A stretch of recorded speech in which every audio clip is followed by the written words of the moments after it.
Okay, guys, so we are going to go ahead and go on to chapter 7 today. We're going to start talking about polynomials. And basically, what it is, you guys, is we're going to start working with some of our terms that we've seen where we simplify expressions, but now we're going to be putting them together in various ways. Today, we're just going to be adding and subtracting. So, our warm up here is just to simply add or subtract these 6. Go ahead and pause. I'll slide up here, though, and show you the answers here in just a moment.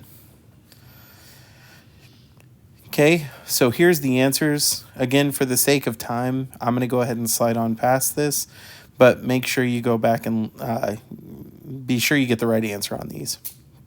Okay, so like I said, Chapter 7 is basically about polynomials, combining them, taking them back apart, and we'll actually kind of split it into 2 chapter tests. Section 1, we're adding and subtracting, so it should be the easiest today.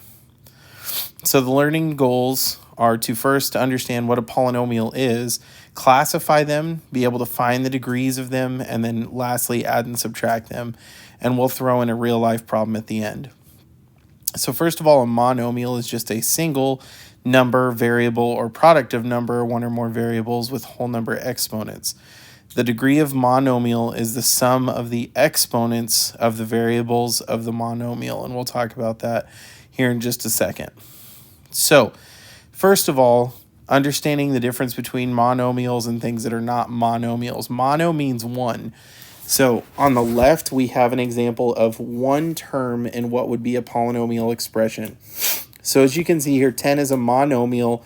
Because it doesn't have a variable part, its degree is 0. So any whole number you see or fraction or decimal that doesn't have a variable, the degree of that term is 0. 3x is also a monomial. It's one single term hooked together by multiplication. The degree of it is 1 because the degree of the x is 1. This next one is a monomial, again, because it's all hooked by multiplication. The degree of it is 3 because the degree of the a is 1 and the degree of the b is 2. And so we add those up and we get 3. Lastly, negative 1.8 m to the 5th is a monomial with a degree of 5. Now, on the right-hand side here, you see 5 plus x is not a monomial. And again, it's because it's hooked by addition. It's not a monomial. However, this is a polynomial expression because it's 2 terms. Now, a couple things that break the rules are things like no variables in the denominator, or this kind of goes along with that, no negative exponents on a variable. So these two are actually hand in hand. We just talked about the properties of exponents last chapter, and this means reciprocal 1 over x. So these two kind of mean the same thing. Lastly, exponential functions themselves are not monomial terms. So we can't have variables in our exponent either. So find the degree of each monomial. So these are each monomials. If we look at them, again, we focus on the variable part, and the degree of this one is going to be 2.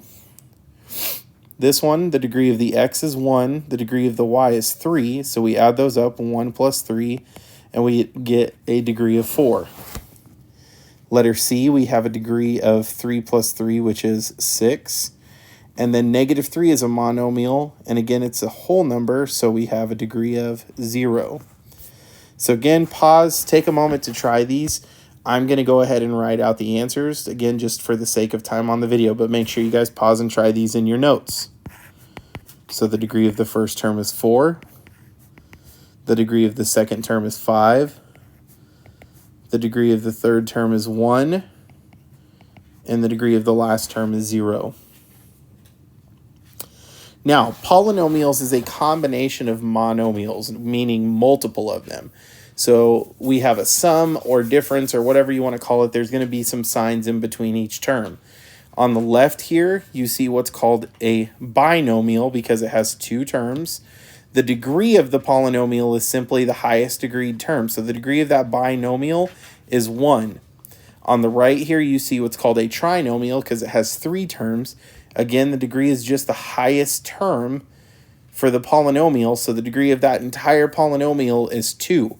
We do not add these terms up across those addition signs.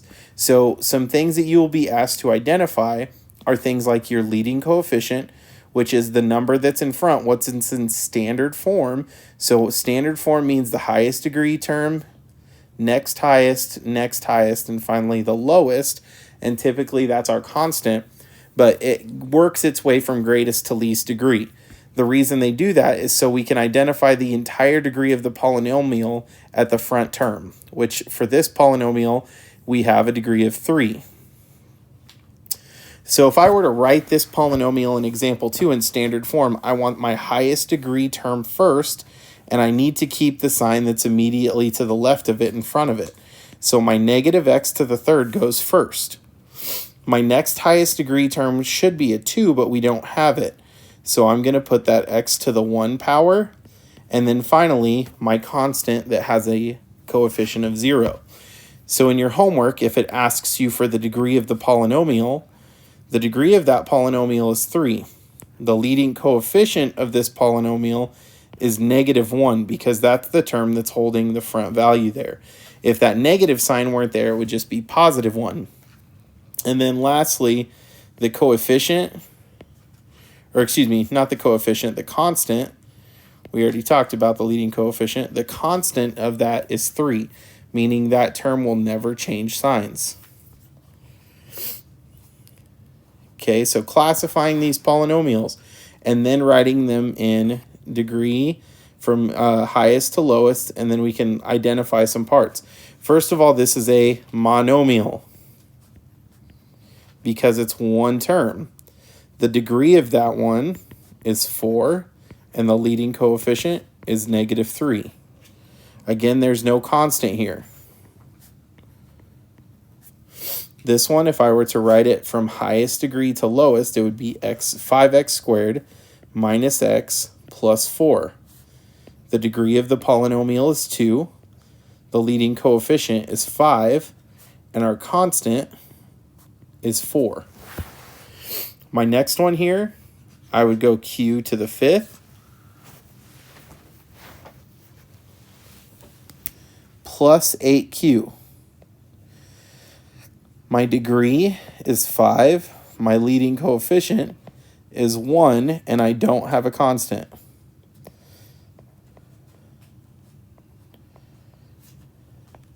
Oh, I forgot to classify. This is a trinomial because it has 3 terms, and this is a binomial because it has 2.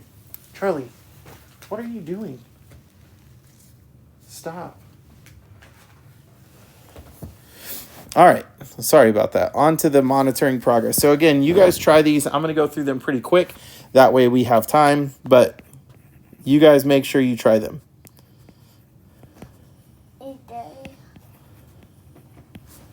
Sit down.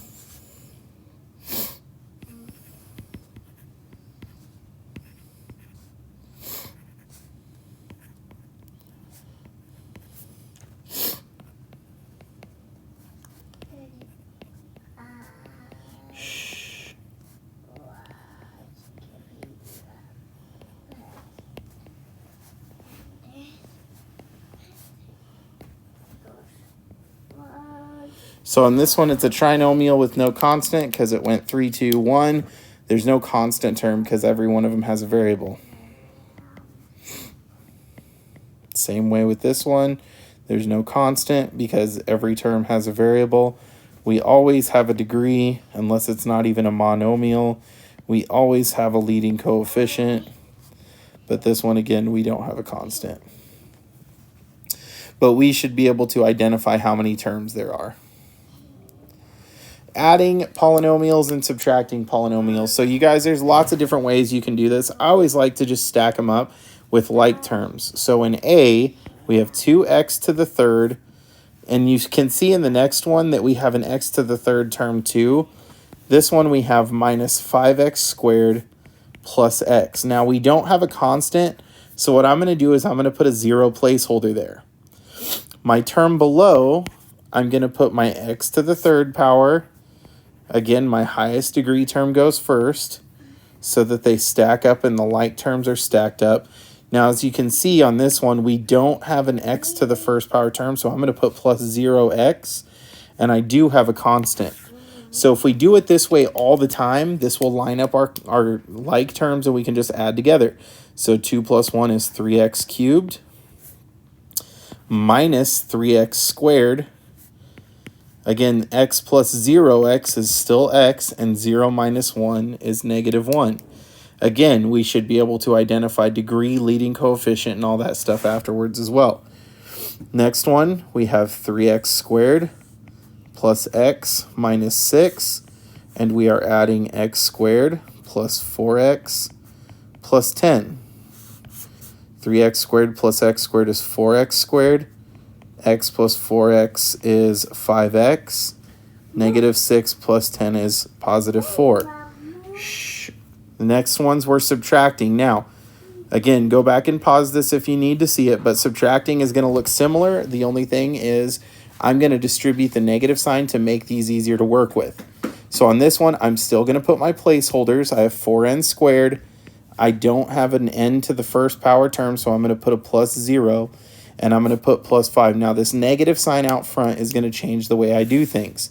When I have this negative 2n squared plus 2n minus 4, the easiest way to do this would be to take that negative sign and distribute it through. So what that's going to do is change this to a plus, and then we're just going to change all of the signs inside. And when we do that, we can just add like we're used to. So 4n squared plus 2n squared is going to be 6n squared. 0 minus 2n is going to be negative 2n. And 5 plus 4 is positive 9. Now, essentially what I did is I avoided the double negatives. As you can see, half of those were minus and negative, so we would have ended up adding those terms anyway. So I'm going to do the same thing for b. I'm going to start with my first term, 4x squared minus 3x plus 5. I'm going to put that negative out in front, and then I have 3x squared minus x minus 8. I'm going to take my negative and I'm going to distribute it through. So that's going to change all the signs of the terms all the way through. Now I can just add. So 4x squared minus 3x squared is x squared. Negative 3x plus x is negative 2x. And 5 plus 8 gives me positive 13. And there you have it. Okay, so here you go. Go ahead and pause practice. And what I'm going to do is I'm going to zoom out because I've actually already worked these out, but you guys pause them. Make sure you try them.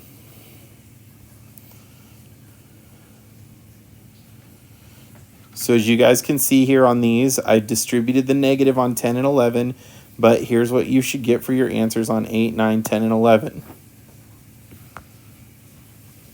Okay, the last one is just setting up a real-life problem, and you subtract these polynomials. You'll see that these terms here on the left will end up canceling out because you're minusing a negative.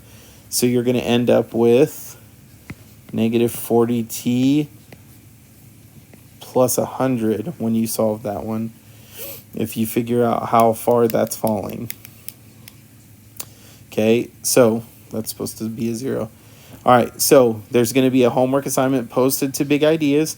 Make sure you guys take all the notes, go back, copy everything down so that you have them ready for you if you need them on a quiz or to study for practice. Make sure you work out all your problems for your practice set as well. Thank you.